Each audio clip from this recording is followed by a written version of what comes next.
Welcome, everyone, to the Moving to Florida show. Judson here, along with Mohit and Yaya. And you know what, guys? Let's just get right to it. We got limited time. Mo, I think you got some new stuff going on. Yeah, we wanted to talk about. I guess this episode we were going to talk about what's coming new to Orlando, what's happening new into Orlando and Central Florida area. Not just what's going on in new construction, but all the new cool things that are coming around. So I wanted to start off with the heart of Orlando, which is downtown Orlando. Downtown has a project coming up. It's called Project DTO 2.0. So I'm guessing 1.0 is done and 2.0 has begun. So they started this vision of downtown Orlando.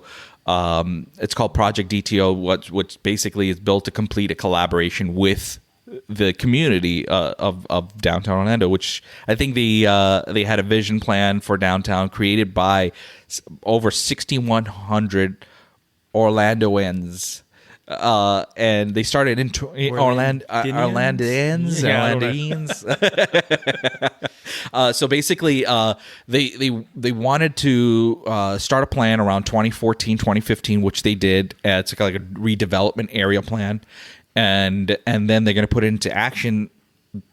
They were supposed to put it into action late last year, early this year, which I think has begun. Basically, their vision is to strengthen downtown Orlando's economics competitiveness in the international and national marketplace, enhances livability as a safe and welcoming urban city center, intuitively integrate health and wellness into our daily lives, ensure sustainability of downtown's assets for generations to come. And they actually have all kinds of really things they want to do. So it's like 10 themes from the vision plan. So it's called DTO Outdoors. So they've initialed everything DTO. So everything will start with an O. So O is for outdoors and an awesome outdoor city. DTO optimize highly connected neighborhoods and district. Outstanding for best education in Florida, and so on and so forth. There's 10 of them. I'm not going to go through all of them because we have a whole lot to get to in 20 minutes. They were able to come up with 20 O So they came out with 20 O words. They haven't come out with what exactly is coming over to Orlando, but they do have a vision. They want, they have 3 different focuses. Their focus 1 is streets. So great streets for walking, have vibrant street life day and night. Focus 2 is on civic spaces.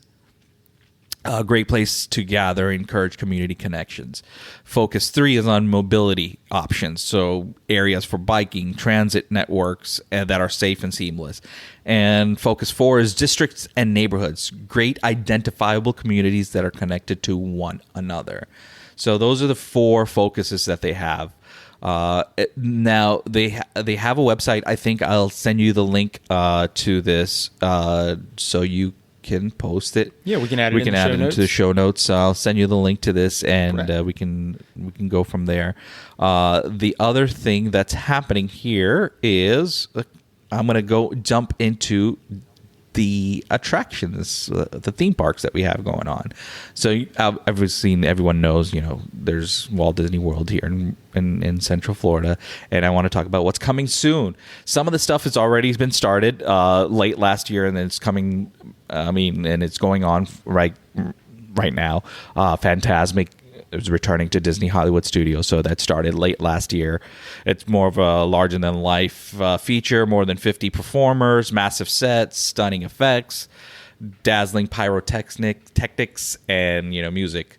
And then you have Tron that's coming in, Tron Light Cycle Run that's coming to Magic Kingdom Park. They haven't come out with a... It opened Did it open up? Yep, Tron did open up. So Tron opened up this year, and there's been a huge line, or you're going to have to wait 3.5-4 hours to get on the ride. And the other thing they're doing is there's transformation of Spaceship Earth. I don't know if you've been to Epcot, and they have that Spaceship Earth ride, which you feel like you're going in space with the G-forces and whatnot.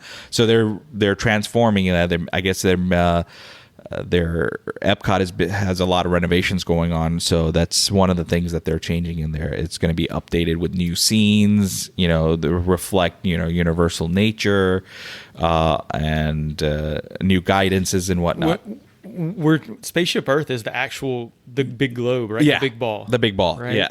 Looks like a big golf ball from the They're transforming That's what I always that. think. That's been the same look since I was a child coming in there. They haven't done much updating to it from what I know. It seemed like it's been the same for the last 20 years. And then there's another thing coming in Epcot called Dreamers Point. It's set to be part of the World Celebration Network at Epcot. It's a new pavilion that will offer breathtaking views of lush gardens, wishing tree, interactive fountains, and a statue celebrating the legacy of Walt Disney. And then World Celebration Pavilion is coming to the Disney parks. It's a 3-story structure that will serve as home base for signature festivals at Epcot Center. And then Journey of Water, inspired by Moana, coming to Moana. Let me say that right. Moana is coming to Epcot as well, and Wondrous China. So I guess they're going to be redoing China Pavilion at Epcot's World Showcase. And Universal, as we know, Universal is the Epic Universe. It is official. They're still working on this 4th theme park that they're trying to build there. It's going to be a new level of experience that will forever change theme park entertainment. It will include Super Nintendo World. It will include... Going to be so cool. Yeah, exactly. I'm looking forward to that. It's going to be complete new entertainment centers, hotels, shops, restaurants, a bunch of different things. And then another thing that's coming in the summer, I guess it's coming this summer. It's going to be called Illuminations Villain Con Minion Blast. I don't know if it's opened yet, but that is also coming to Universal Studios. At SeaWorld, anything coming in? Yep, Pipeline the Surf Coaster. I think you'll like this, Judson. Coming to SeaWorld in 2023 is the world's first surf coaster. Will feature dynamic. Yeah, it just opened. Yeah, that just opened as well, right?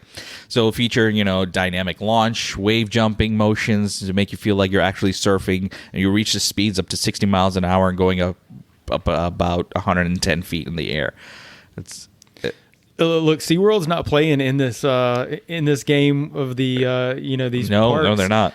This is like I think they're opening a new roller coaster every year. This is the 3rd year in a row for sure that they have built a new roller coaster and open it up in their park. And they're fitting them in there, man. They're cramming them in. They want to be competitive, so they want to compete with the 2 big dogs. So they're going to have to do something new every year or add more attractions every year, so they can attract more people. All right. Hey, I think this one is cool. Orlando, as you know, has a really nice performing arts center. It's the Dr. Phillips Performing Arts Center. And there's a new phase coming in. It's called the 4th Indoor Performance Space. And it's named after you, Judson. It's called Judson's at Dr. Phillips Performing Arts Center. It's supposed to debut fall of 2023. Yep. This is interesting. Yep. I didn't know that I had a there's a thing named after you. As you guys know, Brightline is adding more services to the Orlando area, and that's, I think, going to be one of the things is going to be opening in Lake Nona if it hasn't already opened in Lake Nona, because that's going to help drive up real estate prices out in Lake Nona area.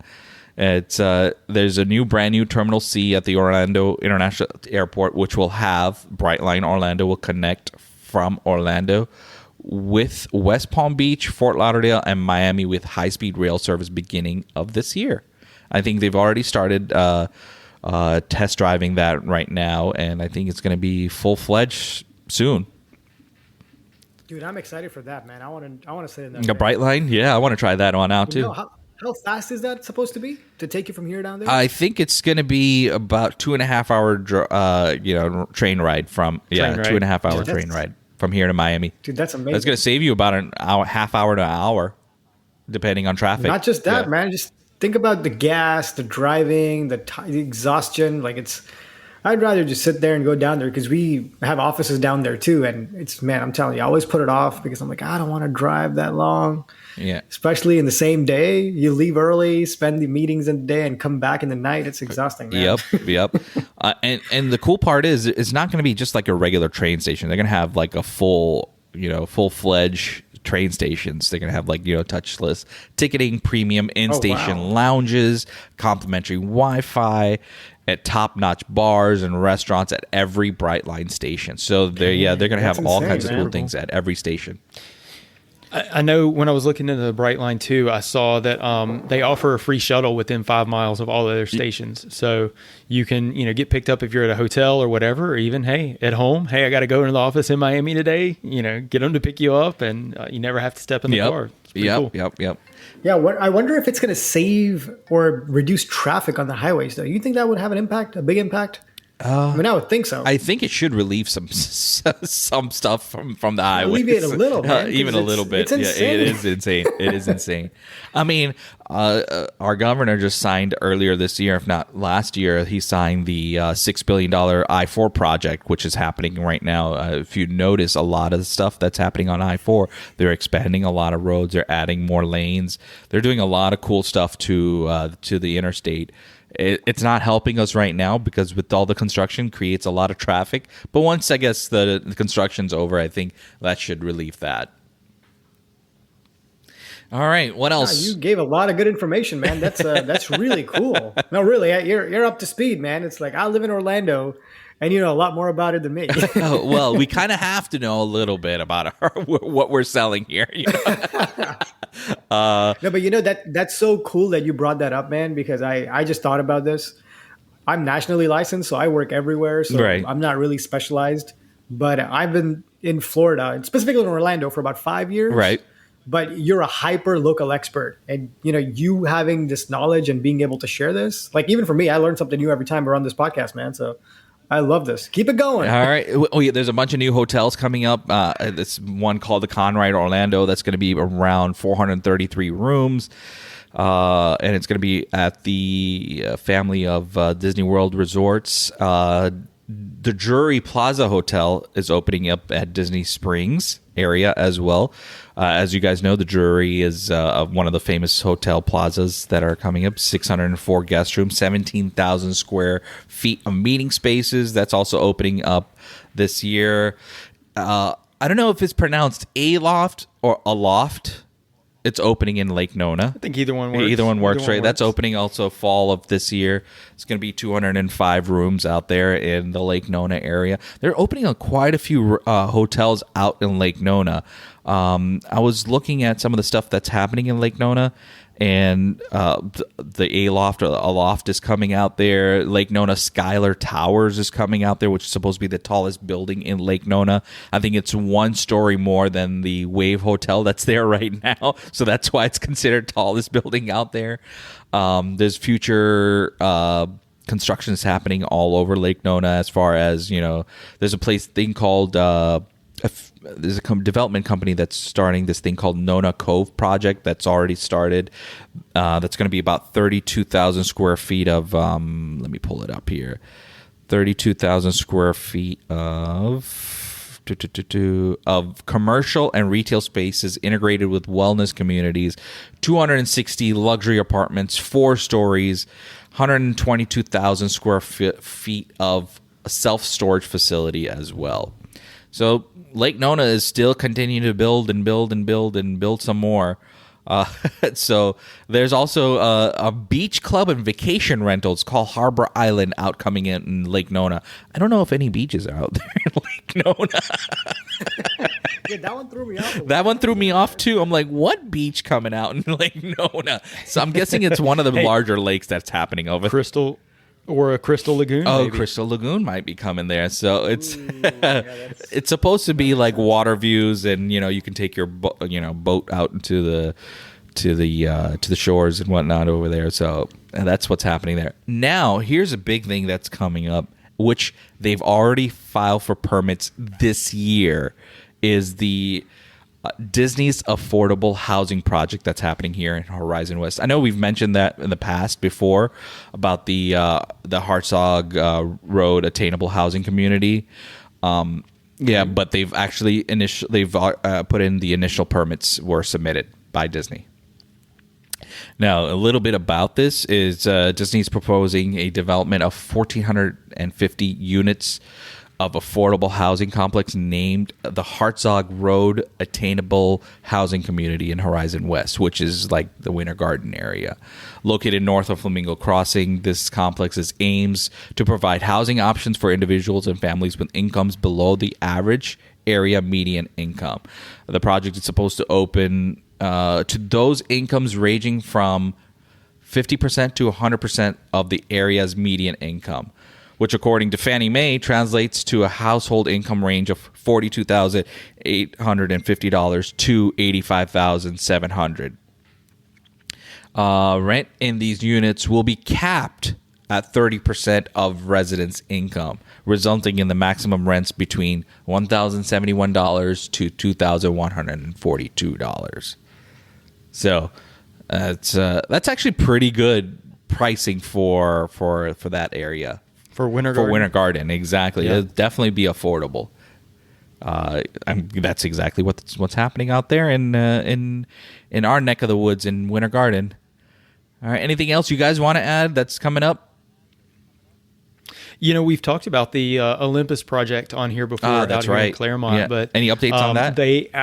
I can confirm that they have started moving dirt. So things are moving forward basically where the town center will be. So there were apartments out there. It's like a 300-unit apartment building that they built first. And now where the town center is going to be, where the actual commercial retail stuff is going to be, they are moving dirt. They are starting to get things in place to make that happen. Out here, I know that they're going to have a ice hockey arena. Right, so we'll probably at minimum have a practice team, maybe an expansion team out here. Who knows? Nice. They're doing a 1 mile criterium bike course that'll be used. It's like a closed course only for bicycles for races. So they might do loops on that. They might do make it as part of triathlon, whatever. A lot of stuff you can do with that. The largest red clay tennis court area in America apparently is being built out here. Nice. It's like authentic red clay. Apparently this is a thing, like clay versus whatever the other tennis. I don't follow tennis, but so that's just a few of the things they've got going on out here. There's like a 3,500 seat soccer specific stadium, a 5,800 seat amphitheater where they'll probably be doing concerts. So a lot of growth, a lot of things happening out here in Claremont as well. Nice. Yeah, very nice. And I do want to mention one rumor that's been spreading around, but I do want to mention this. There's a possibility of a baseball team coming to Orlando. So I think that might be part of the plans out there in Claremont too. So because I know Claremont still has a lot of space to build, and I think a baseball team would look really nice in Claremont. What do you think? Yeah, well, we've got the right facilities for it out there at Olympus. I mean, that's they'll have room for all of that stuff. I mean, they're going to have field houses. They're going to have Olympic swimming pools. There's tons going to be happening out here over the next 5 years. Yep. Another thing that came into my radar is, I don't know if you guys ever heard of Tao in Vegas, in New York, and Chicago. It's like a big restaurant, and they're getting into hotels and stuff like that now too. Have you guys been out in Vegas and seen Tao? I've seen it in Vegas. Yeah. I just saw it this year. I was there for a conference. I saw it. Didn't get a chance to eat there, but it looked pretty cool. It is actually really, really cool. They're known for their nightlife and restaurants, especially. They're known for those two things, but they're also getting into the hotel business. So in Dr. Phillips' area, there's a thing called O-Town, and O-Town is supposed to be like this new restaurant hub, retail hub for Central Florida, and they're building hotels out there too. So I think they're trying to make it very, very close to a major city. They're trying to bring big city stuff down to Orlando, and Tao is one of them. Tao is coming to the O-Town area, and they've also confirmed plans to build Asian bistro, rooftop experience, meeting area, fitness center, among other facilities. It's supposed to open in 2025. It'll comprise of 220 rooms as well. So you guys planning on visiting Florida? I know these are all about visiting and enjoying Florida as a tourist, but once you come as a tourist, you may not want to leave. And then you may want to contact one of us, and we can get you a house down here. There you go. Or, it's great if you live here because you can do that awesome thing called a staycation. Yeah, exactly. And you'll enjoy Tao year round. Yeah, no, for sure, man. I think Florida is one of the places where you get to do everything, pretty much. Exactly. And we're all victims of that, man. I had a staycation here. You know, that's what happened to me. I enjoyed the springs and the fishing, and then I'm like, man, I'm just gonna live here. So those are all the cool new things that are coming to Orlando. I'm sure there's a lot more that's coming up, but those, I just want to give you guys a little snippet of what's happening. That's great information, man. I'm actually happy that, you know, you do all this research. I appreciate you, man, for, you know, sharing all this with us. And it gives me confidence that I've bought a home in a good place, because it's going to keep going up in value with all these amazing keep rubbing that man. in that you bought a house over here without using one of us. But that's fine. You keep rubbing that in, but I get it. Come on now. I was one of those people that's like, I know it all, so I'm going to get a real estate license for my own purchase. But I do not use it for other purposes besides your own. When I want to buy something, I see, because it's pretty cool. You know, you get to save a lot of money. But hey, there you go. You know, it's. I would say that if I was not aware of what to do, I would not have bought a home without a realtor. Trust me, the amount of stuff that goes through it, I would. And I'm just saying that because we're friends. I'm not saying that because I, you know, in any capacity to support anyone other than just ethics. But really, I think a lot of people misunderstand what agents do. And I think it's a pretty interesting career, because you're, you know, on one side, you're being the transaction person, but on the other side, you're also being the emotional support. Because let me tell you, man, we were looking for a home for 4 months. And as an agent, I think you guys get a lot more psychological hammering because you're dealing with, you know, I would say the buyer's remorse. You're dealing with the emotional aspect. And one thing I love about you guys, since we've known each other and a lot of other agents that I've worked with, is that you guys care enough about the client to be unreasonable at times, to let them understand, hey, you're throwing away a good opportunity, or you're losing something that's amazing, because you guys see things that, like, even me, I would not see. You know, thankfully, I have people that, you know, would do a CMA or do something like that and guide me, because I can't do that. So, you know, just shout out to you guys, man. I'm happy you guys are doing this, and I hope, yeah, for sure, man. Appreciate it. Anything else you want to add, Judson? That's it. I say this is another episode in the books. Let's keep this thing rolling. All right. Now, we want to hear from you. You can reach us on our Moving to Florida show hotline by dropping us a voicemail or texting us to 407-900-5859, or drop us a DM on Facebook or Instagram at Moving to Florida Show. And for Twitter, our handle is at Moving to FL Show. If you'd like to connect with us, if you have any questions, or if you need a realtor in Florida, you can reach us at movingtofloridashow@gmail.com. Be sure to subscribe to the show if you like our content, so that it will automatically download to your device and get you one step closer to moving to Florida.